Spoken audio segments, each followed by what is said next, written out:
All right, aloha and welcome to the Multifamily Mindset Podcast. Tyler Devereaux here with Ryan Cady. And man, y'all are going to want to put a seatbelt on, man, because you're going to learn a ton today. No pressure.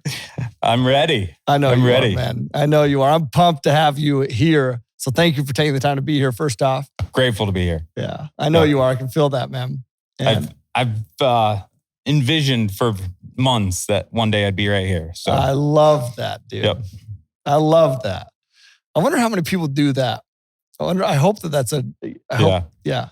I told Michaela when I first started listening to your guys' podcast that I was like, I'm going to be on that one day. I love it, dude. And the day has come. Yes, sir. And I'm pumped about it, dude. So let's talk about your story, bro. Let's talk about a little bit of your background. So Ryan is a student of ours here at the Multifamily Mindset and is doing big things. But I want to start before then. Like, tell me your background, what you've done in the past, how you grew up, and what led you to being here. Being right here, yeah. So grew up, was born in Sioux Falls, South Dakota. Okay. Moved to Florida when I was 5 years old. So I grew up in North Florida area, kind of by Jacksonville.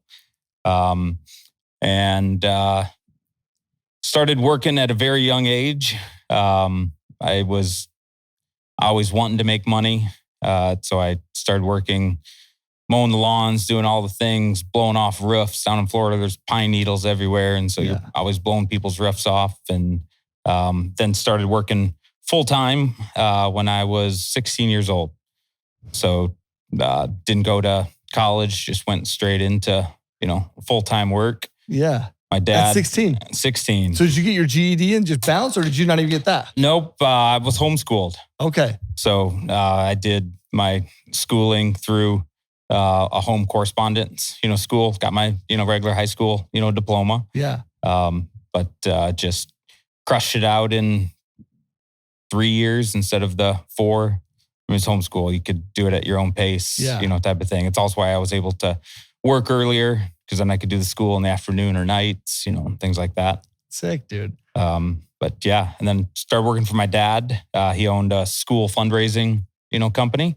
School fundraising? Yep. So in elementary, middle school, high school, when they're out selling the chocolate bars, gift wrap, things like that. Cool. My dad owned a company in Florida that did that. And so I started out as kind of a delivery boy, runaround guy, for him. And within 6 months, he knew that I had the rizzy to get out and do some sales, charisma. So the rizzy.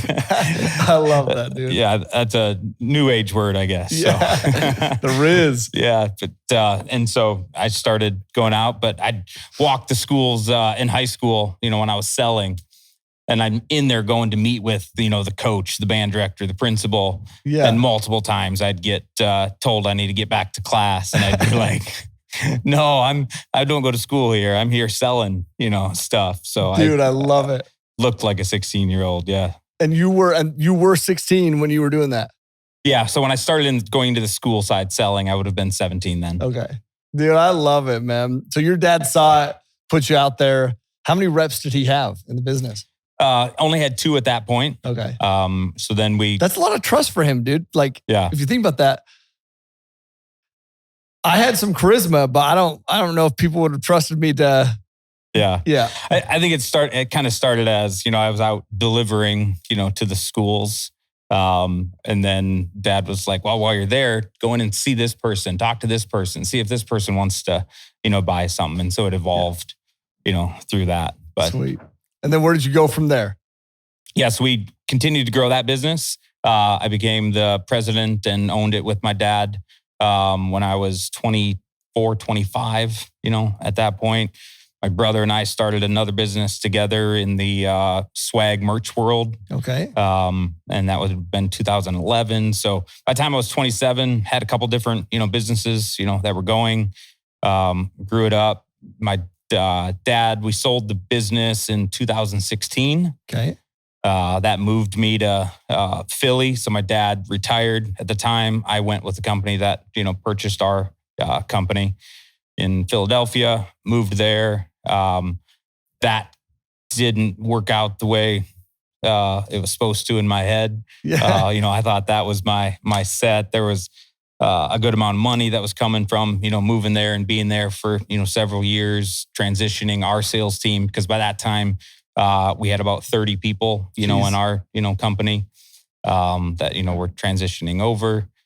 And after a couple of years, that didn't quite go the path that it was supposed to. Yeah. When did you know that it wasn't going to? Was it a couple of years in? It was probably within the first year. Okay. So took our company. I'd always worked for myself, and my dad. So never had worked for a corporate, company. Yeah. This company that bought us, large company, you're sitting in there. Decisions are all made by board of directors. They all know more than us. Money, people that are there that make decisions based on things that were very new to me as far as how they were, looking at it. But within the first year, started to see that it was, going south. Yeah. The second year into that, I had built up a pretty good name for myself in that world, the fundraising world, on the board of directors for that, group association back then, and people trusted in me. And because of some of the things that were going on within that company, it started to hurt my personal reputation, and I didn't feel good about what I was representing. Yeah. It's important. So I one day just made the decision before they even failed. I just made a decision. I was like, I'm done. Yeah. And I quit. Didn't really know exactly what, I was going to do. And you were how old at this point? I would have been, I would have been 34 at this point. So big decision. 34. But yeah, I didn't really know what the next path was, but I knew that what I wanted to be invested in and have my heart into, I needed to be confident, in that. It needed to feel good. Yeah, totally.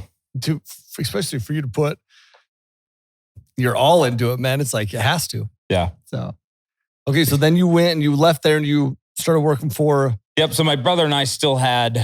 so my brother and I had also sold off our swag merch company to the same company that bought our, fundraising company. Oh, okay. And so we knew things were starting to go down. They needed an out. So my brother and I at that point, when I quit, bought that company back from them for $1. For $1. They needed to unload, and so we were like, well, we're going to take it back. Yeah. So my brother and I took that back. He moved to Utah. We both were living in Philly. He wanted to get out to Utah. And I wanted to get back to the Midwest. I had been spending a lot of time in Minnesota. And I was like, I'm going to go to Minnesota. Yeah. I got some friends there. Shout out to Mark and Lisa. Packed up, put myself in a U-Haul, moved to, Minnesota, and just started working on the branding business, Sweet. There. So that was how many years ago now then? That would have been 2019. Okay. It was February 2019. Yeah, so about four and a half something years ago. Yeah. Yep. So February 2019, I decided to move to Minnesota. Started out in the, in that swag world. Wasn't an easy start trying to, brand a whole new company, up there in that world. Also was still dealing with my own, was it a mistake that I quit, that I left, because when I moved there, I moved in and lived with some friends for, a few months. Yeah. I told them I'd be there for a couple weeks. And after about 3.5 months, they were like, Ryan, it's time. Which is the best thing that, really could have been done. Best thing they could have done, for me. So I rented a basement for a couple months from, another friend, kept doing the thing, trying to rebuild, the business because my brother and I owned the business. We needed to put a lot of money into the business. He had a family, with kids. I was just Ryan in his Ford truck. Yeah. So we put more money into that. I lived in my truck for about 3.5, 4 months. Dude, I don't know any of this side of the story. This is so intriguing for me to hear these things. So. Yeah. It's part of my story that for a little while I was not okay talking about. Yeah. Like my family didn't know it. I would talk to my dad about it, tell him not to tell the rest of, I'm one of 7 kids. Like, don't, it's just not something that in the moment feels good. Sure. And part of mistakes or failures that I had made in the past, you feel like those are on your shoulder and you're living in your truck because you're a loser.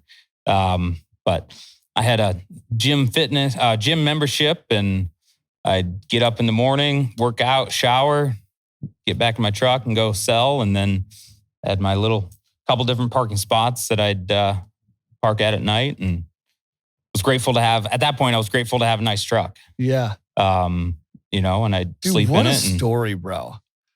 I didn't know any of this side of the story. What a story, man. It's crazy because you're so right. Like in the moment when you're going through it, you don't want to talk about it. Yeah. I mean, even after. It's still a little. Yeah. Yeah. But what's crazy is that's the stuff that is so inspiring to people where it's like, man, actually, dude, like you can do things. Like you can, and we'll tell more of your story as we continue to go, but it's like, man, you can continue to climb. It doesn't matter where you're at. You can continue to climb out. Yeah. As long as you stay focused on it. So It's inspiring, bro. Thank you for sharing that side. So what led you to Multifamily Mindset? When did you hear about that? What were you looking for? Why was that something that you were even looking for? Yeah. So after the time of deciding I could no longer be in the truck, I was in Minnesota and wake up and there's ice all on the side of the truck. Cold, it's like, well, I need to do something different. So got an apartment and just started, keeping on the grind of what I needed to be doing in the, swag merch world. About a year after that, it made sense for my brother and I to part ways. I told him one day, I was like, I want to be your brother for life, not business partners. Yeah. And the whole COVID thing was a struggle for, our business, and that added stress. And I was like, we need to be brothers. So I took a job with a company that I'm still, with, and it's a swag merch, company. Yeah, same brand industry. Experience agency. Yep, but same industry. Yeah. So got into that. Same thing. I've moved up. I'm the director of sales, and client success team over there, and got into multifamily about 3 years ago. I met this amazing woman, Michaela, at the apartment that I moved into. So it was a good thing I decided to get out of the truck. Amen. Met Michaela there. And just person that has goals. She wants everything. She wants to have a shit ton of money. Yeah. Wants to be able to help, people. And we just got talking about that through, dating, and what we wanted to do with goals. And we decided, and I have making good money at, what I'm doing. I was like, we need to start doing something with this instead of just, throwing it away, in different areas. So we knew real estate was that avenue, for us. I've always wanted to fix and flip homes. And I was like, that would just be fun. And I see people, making money at it.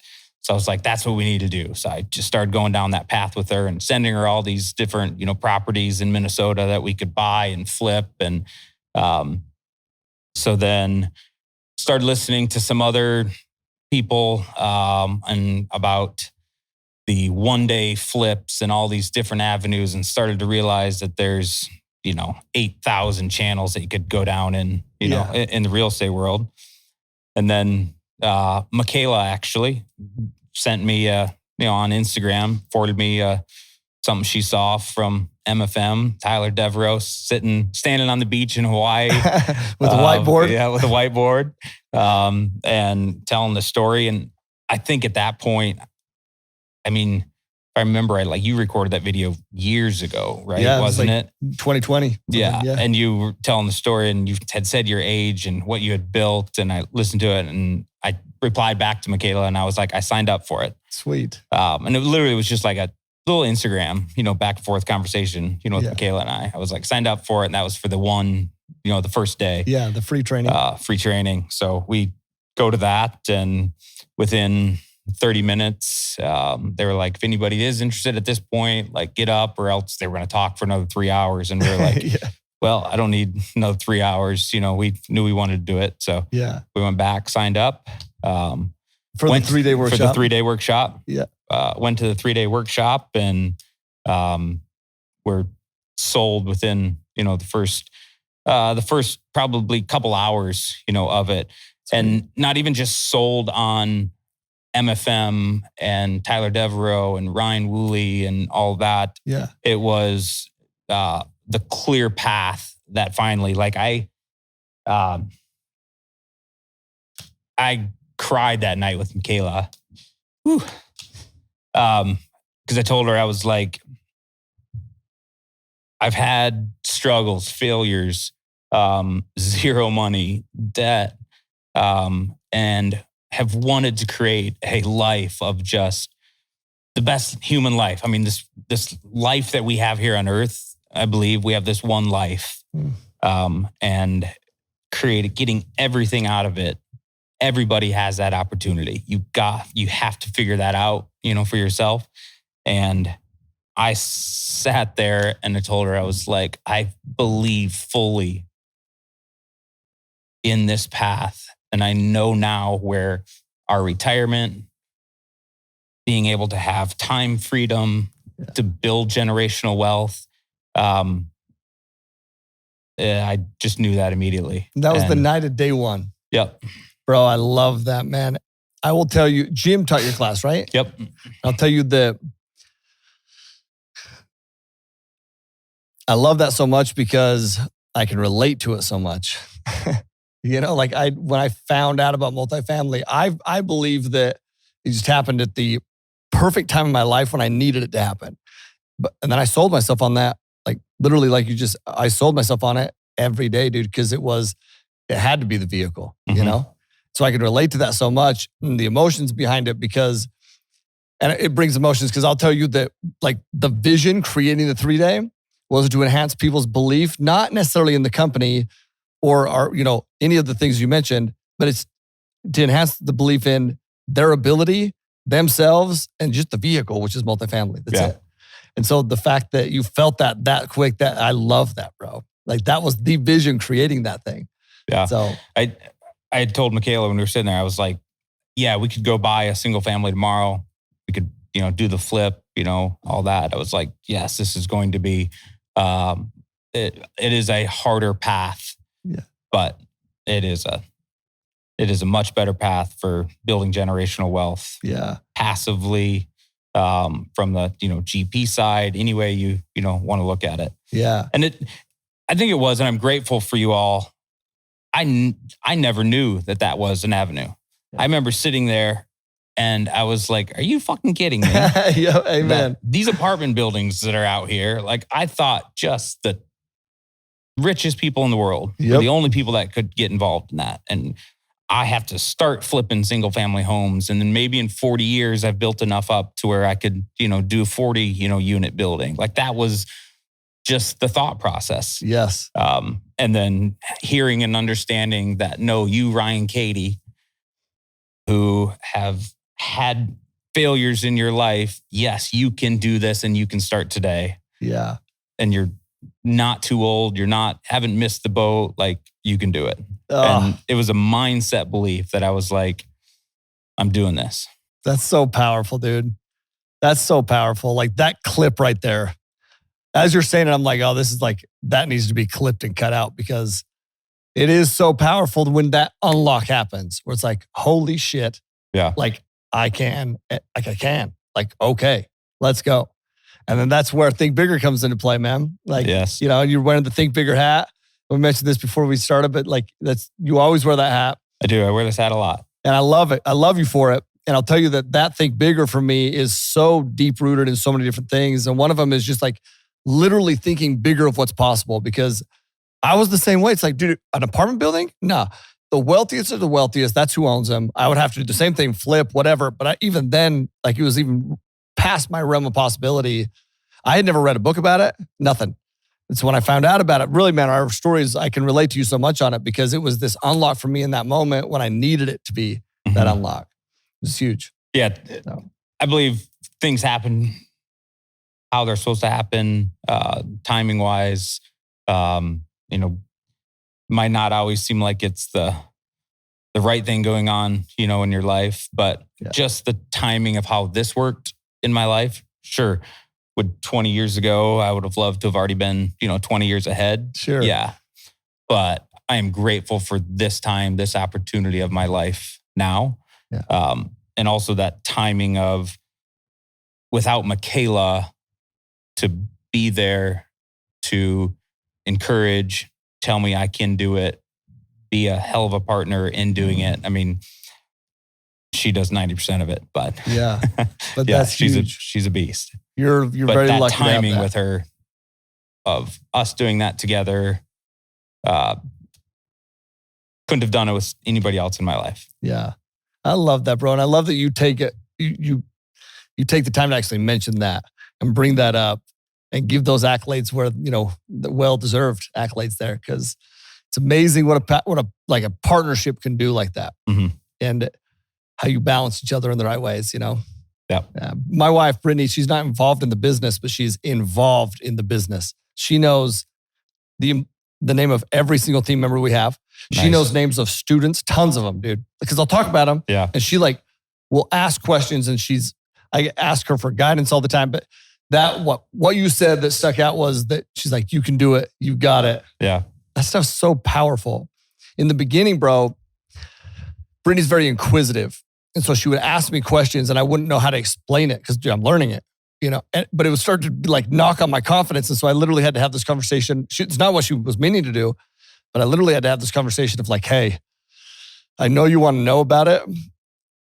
So do I. I'm fucking learning. So bear with me. Because when you drill me with questions, I know you're just asking me questions to learn, but it actually is it's hurting my confidence because I don't know how to explain it. Yeah. And then I just get frustrated. And so I was like, so for the next little bit, just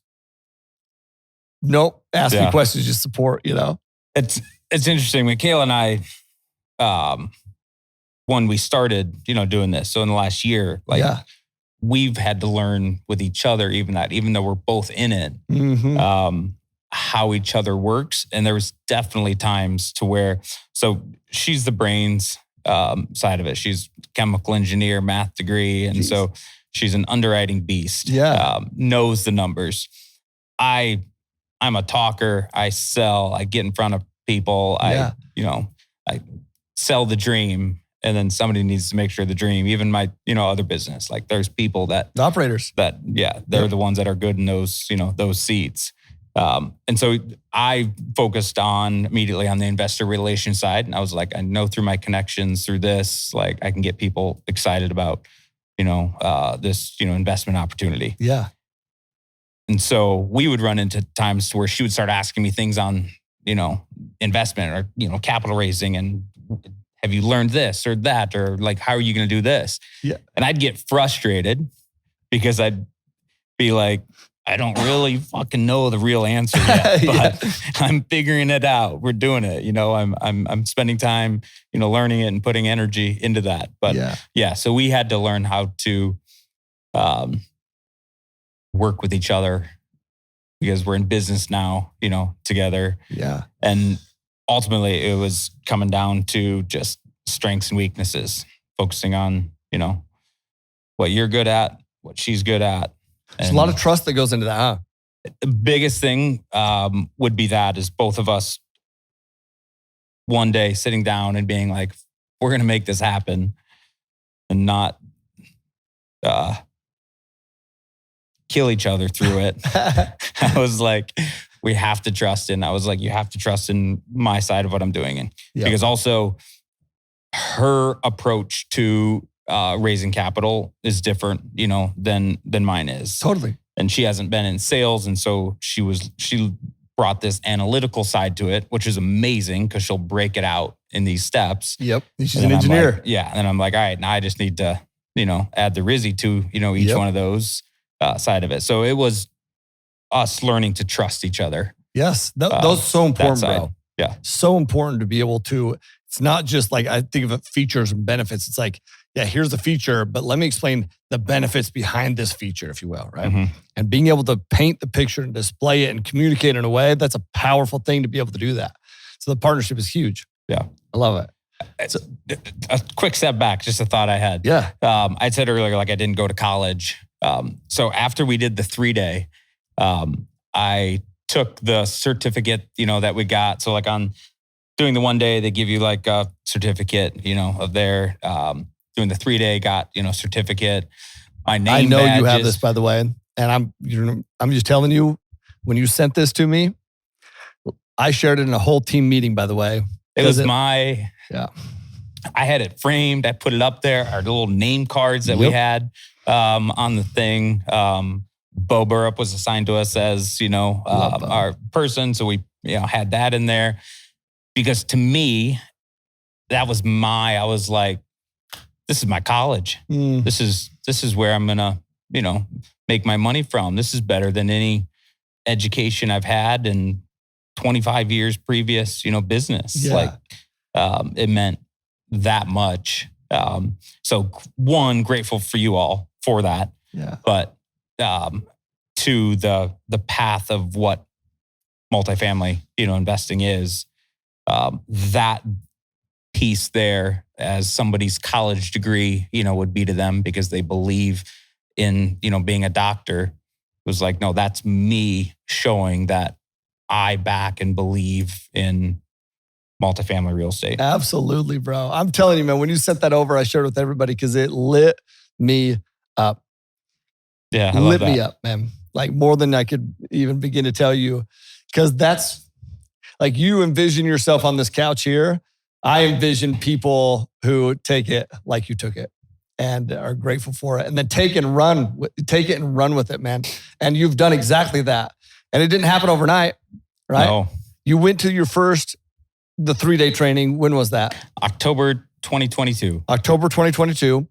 And then tell me about getting into your first deal and some of the process of getting into your first deal. Yeah. So October 2022 is when we, did the 3-day, our fast track, a couple weeks later in that. Yep. And we were like, we're going, and by the way, for those of you not doing the math, because depending on when you're listening to this, it's a year and 3 days later. It's where we're sitting right now. Yeah. A year and 3 days later.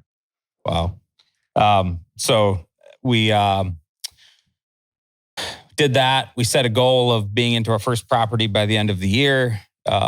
We saw the peak partnership or the peak coming up, and we'd seen that there was, if you had a deal, before that, which would have been in February. Yep. And I was like, we wrote out our goals and our visions, and man, we were going to have that. And wanted it at least to be 100 units, by then.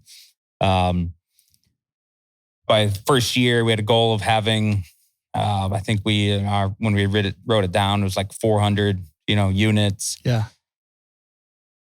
And I say all that because the biggest thing I've learned in this last year is having grace with yourself, but also not using that grace as a crutch. It's taking it. So we have had some ups and downs, of going through it. Yeah. Finding, properties. So first thing we're out, looking for properties, deciding what area, we want to be in. I would say that we probably went to too many areas right away. Yep. Decided that we were going to be in 5 or 6, areas and live in Minnesota. But I was like, I have connections in Florida, so I really want to, connect in Florida, and then all these other, areas, and spread ourselves probably too thin, right away there. And then what changed really the most for us was us making the decision to spend money to go to Peak. We had kind of met Gibby's Capital team. So shout out for Eric, Brett, Megan, and the Gibby's team. They're awesome. But at peak, connected with them, and that's what the whole thing, is for. Connected with them, built a relationship to where we believed and trusted, in each other. And so, how did you build that relationship there? Like, did you go in there strategically wanting to do that? Not strategically wanting to build relationships, but not necessarily with Gibby's. Correct. Yeah. So for me to be in business partnership with people, I need to be able to connect, relate, be on the same, path. Yeah. I like genuine people. Like, you need to have a heart, you need to have a soul. You also need to have a fire. So when we got there at peak, Eric is the only one I had, met before. Immediately was, drawn to Eric. He's young. He has, stuff going for him. And I was like, I love that energy. I love just the a vibe. Good person. And he's just calm and real. Yeah. That's a great way to put that, dude. Yeah. He's just always, that. And so then when we met him, I met Brett and Megan at, Gibby's or at Peak as well. And Michaela and I made a conscious effort to, after that first day, to be like, let's make sure we keep getting in front of them here. Like, those are people we can be with. And I kept inserting myself into different ways to where Michaela at one point, she was like, they're going to think you're stalking them. Like, and I was like, well, I just want to make sure we're, that they know who we are. See, I just want to drill. I think it's such a huge actionable because there's lots of people at Peak and lots of people are trying to connect with lots of people, like everyone. I don't believe that's where the goal is. The goal is you meet a couple, you figure out who you resonate with, and then you double down on those. Yeah, agreed. Yeah. I love that you did that, man. Yeah. And Brett and Megan, same type of energy, like just great freaking people. Yeah. They were some of our first students in the network, like in the program ever. Wow. Ever. Those guys were. Yeah. And from the very beginning, they were like, they are, because that's who they are. And I've loved them from the very beginning, man. Yeah. And so they're just great people. So you go to Peak, you build that relationship, and then take me from there. Yep. Go to Peak, build that relationship. They, at that point, I don't even know if it was at Peak or maybe the next week, they were raising a little bit of capital left on a deal up in Michigan. And they were like, if you guys can, get in, if you can, raise some money, you can get in on the deal. And I was like, done. We got this. Yeah. And didn't end up completing and getting enough to, raise on that, property. So what were your biggest challenges there? My own head. When I say that, just like I break it down and I like to look at things and bring it back to myself because in the end, I'm the only one that's in charge of myself or can make a decision for myself. So it was stuff in my own head that I had, an issue with. Imposter syndrome. I was worried that people would think that all of a sudden I'm doing this real estate, thing. And if all of a sudden you told somebody you were, bought a fix and flip home, they'd be like, oh, cool, great, good for you. Yeah. You tell them that, hey, I have, this was 55 units, raising 55 units, $100,000, minimum investment, you can get in.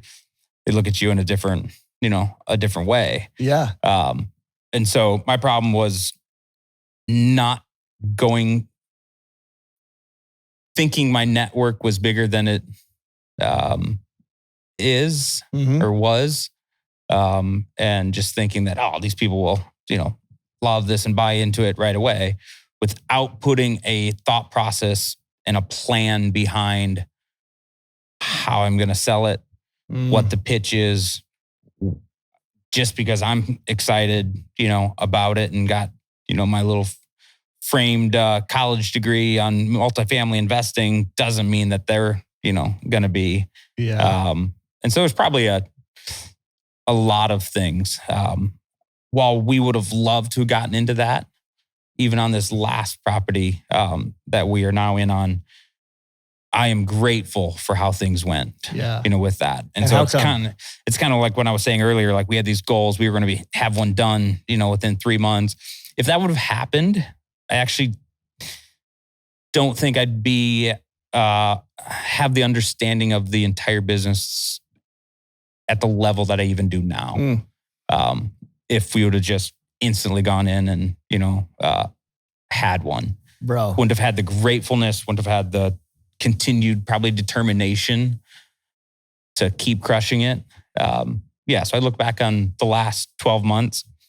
Michaela and I, after we closed on the property in Houston, looked at each other and I told her, I was like, might be behind our goals. I was like, and this was less than a year ago at this point. I was like, so in 11 months, I said 11 months ago, we did not have any real estate in our name. Yep. I was like, 11 months later, I was like, we have 102 units, $10 million worth of, real estate that we are, GP on. And we brought in a bunch of investors that are now also making money, and not just what we are getting, out of it. We have investors that are, in on it. Being able to bring people in and money that was sitting in their bank account getting 2%, and now they're on a path to where it's bettering their life. Like my little single family flip would never have done that. Yeah, bro, the impact, right? Yeah. Love that perspective so much. And it's so powerful that you look back and see it like that. It's like, I think it's a huge takeaway for people because people want to go so fast. And that's a beautiful thing to go so fast. But when you go fast, you're also going to have struggles. Yeah. And that's okay as long as you learn from the struggles, because those struggles, man, they will strengthen you. Yeah.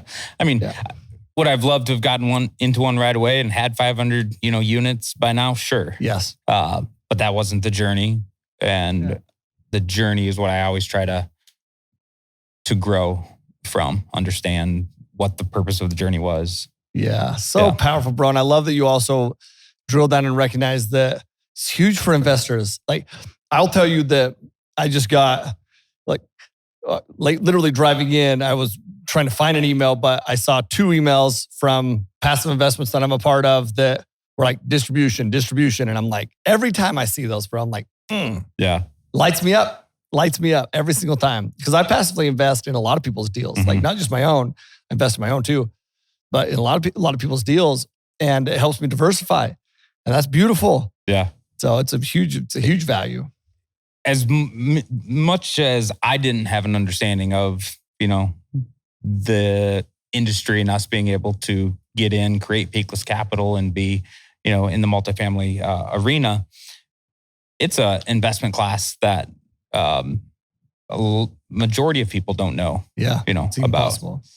And I love the opportunity of being able to educate people that just because you have a 401k doesn't mean, sure, you're ahead of other people, but you could be way ahead. You could build some generational wealth. Yeah. By putting that into real estate. That's it. A little bit of a different approach, man. Yep. So, question for you, peakless capital. Tell me why that's the name and what that means. Yeah. And I appreciate you asking this question. Yeah. Peakless capital is, I love the name. I'm in branding. And so I also wear Peakless Capital, everywhere I go. So we started it as M&R Investments, a big thought process behind that. Michaela and Ryan, right? We were like, we need something. So we got to get our LLC formed and start it. M&R Investments. We wanted to play at that point. We were like, we're a couple doing this together. Like, I want people to, see that. Did that for, a few months. Didn't love it. Had no plan of, changing it, but it just, is what it was. Was driving down the road, listening to your podcast with you and James McCabe. Oh, yeah. And James was talking about his goals or, where he's going on different things. And either you or he said it in some way. And you were like, I love that. It's like this peakless mountain that you're, going up. Oh, bro. And I went on my phone, looked up when, if the domain was taken, and I was like, Peakless Capital, hell yeah. I was like, no, I'm doing that. And bought the domain, right then. Oh, bro, that lights me up, man. Yeah, I went home and told Michaela, because we just had built our website. We just had bought, everything, M&R. We had done, all these things. I went home and told Michaela, I was like, I think we should change our name. Yeah. And she was like, what? We're not doing all that. She thinks of the process, end of it. And I was like, listen to this. And I told her this story and she was like, love it. And I told her, I was like, I actually did this a couple of days ago when I bought the domain. I was like, but I didn't think that you would, want to go down that. And she was like, I love it. It has a meaning. There's a story, that's with it. And to me, it's just, multifamily investing is, it's peakless. It's peakless, bro. It is peakless. I remember that. It was James who said it. Yeah. And I remember when he said it, literally the same thing like you said, I was like, oh shit, I love that, Because that's actually what I believe. I believe true happiness is continual progression, constant progression, always climbing, always growing. Mm-hmm. It's like, there's something with that just breeds happiness, man. Yeah. So I love that. Yeah. Peakless capital, man. Want to ask you something, and we're probably, I don't know where we're at on time, but I get locked in. We're been in 45? Okay. I get locked in. I can do this for hours. Oh, me too. But that's the problem, dude. I was like, I just get locked in. But one thing you mentioned when we first, or before we started off camera, you said, people told me that I couldn't or wouldn't achieve and do. Yeah. Tell me more about that.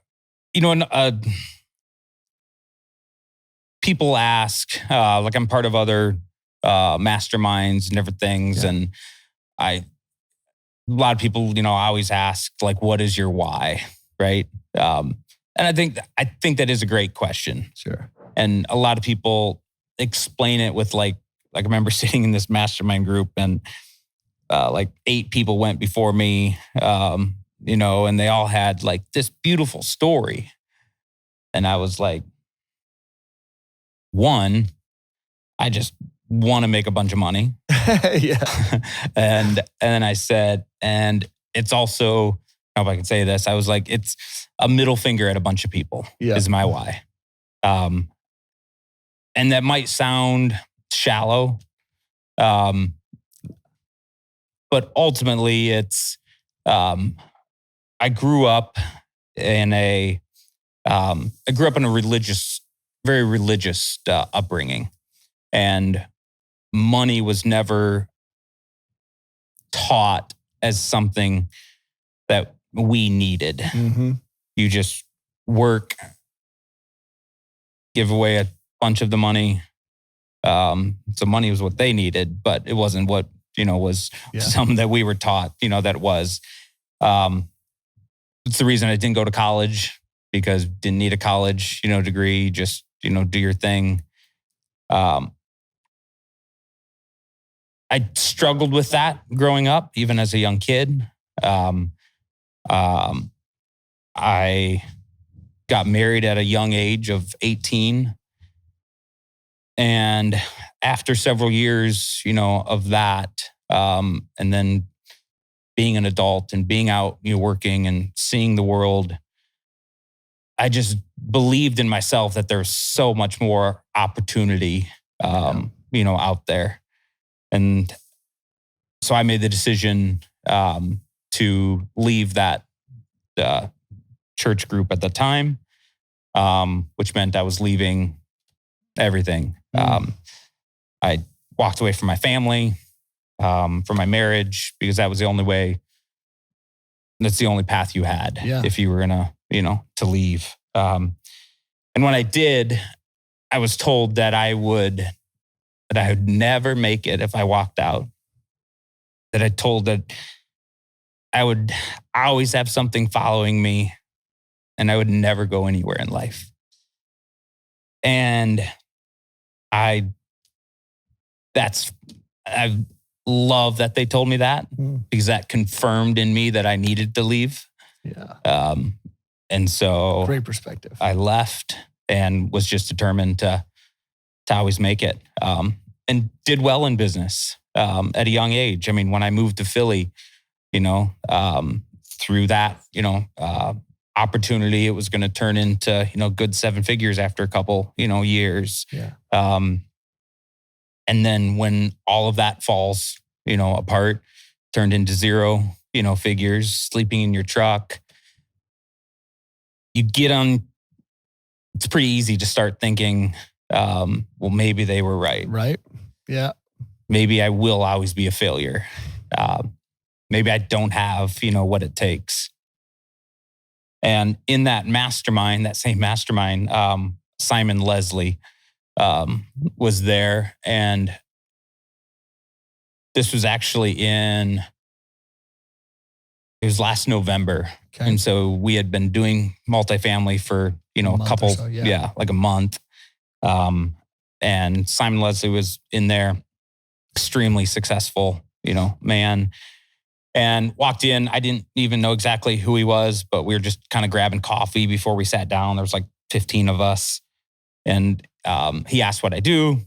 And I told him, I'm in multifamily, real estate and investing. Didn't say anything about my other thing. I was like, because that's what we were there for. Mm-hmm. Like, told him, all about it. We sit down. He starts going around. Every one of us are in a hot seat, and he's the one, leading it and giving us, feedback. And I asked him, I was like, so recently just started literally a couple weeks ago in real estate. Nobody knows me as, being a, multifamily real estate or, bringing people into this investment world now, asking strangers, for money. Yeah. And I was like, I just don't feel like what angle, what approach, if I can do it, all that. And he looked at me and then he looked around the room and he was like, did you all hear that? He was like, all I heard was, I'm not good enough. And I just sat there and I was like, well, shit. That's not what I was thinking. Yeah. But that is what was coming up, from me. So that would have been like 11 months ago. And I just was even all the more determined after that. I told Simon those little words like did a lot, for me, because I'd come off some failures. Wasn't a few years before that things weren't, great. But I was determined, push through it to make it happen. Yeah. So part of my why, as it's evolved is I want to be able to show to people. So a better way of saying a middle finger to people is I want to show people that you can have failures, you can have setbacks, get up off your ass and you just keep going, keep going, keep going. That's not it. Dead till you're dead. That's it, dude.